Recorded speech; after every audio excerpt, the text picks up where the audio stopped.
Hi, welcome back to Green Lane Radio. I'm your host, Sam Bailey, here with Jack Adler and Veer Chopra. And today we're here to discuss the topic if you're at the 5 yard line, fourth down, you need a touchdown to win the game, which running back do you want with the ball? Jack, you first.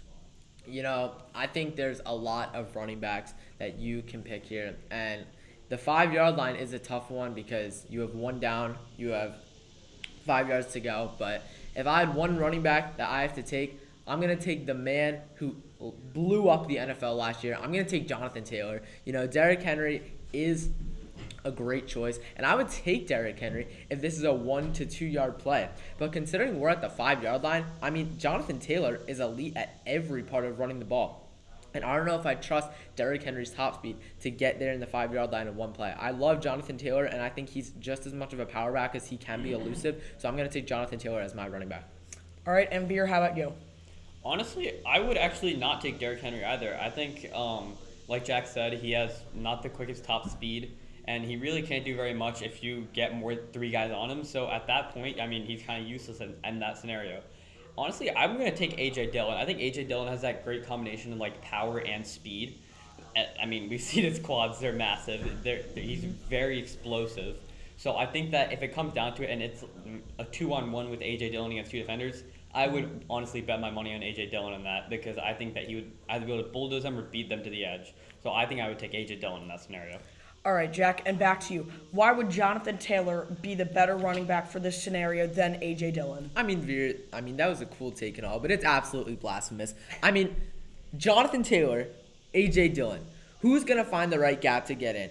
A.J. Dillon is more of a power back. 5 yards is more than it seems like. Jonathan Taylor is getting in there 100% because Jonathan Taylor has the better vision.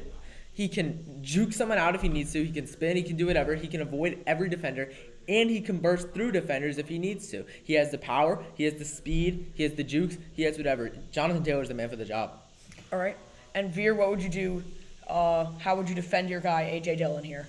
Well, honestly, I think Jonathan Taylor is definitely a better runner than A.J. Dillon, but I think if the offensive line does its job and makes a gap even slightly large, at that point, A.J. Dillon can do the rest.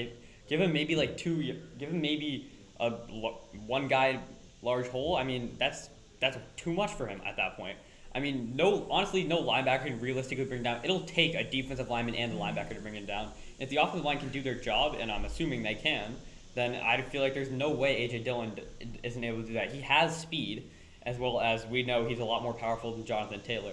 So I think if it comes down to it, like I said, I think he can bulldoze through a couple of guys and make it into the end zone. All right, any last words to say to defend your guy? Of course I do. Let's be honest.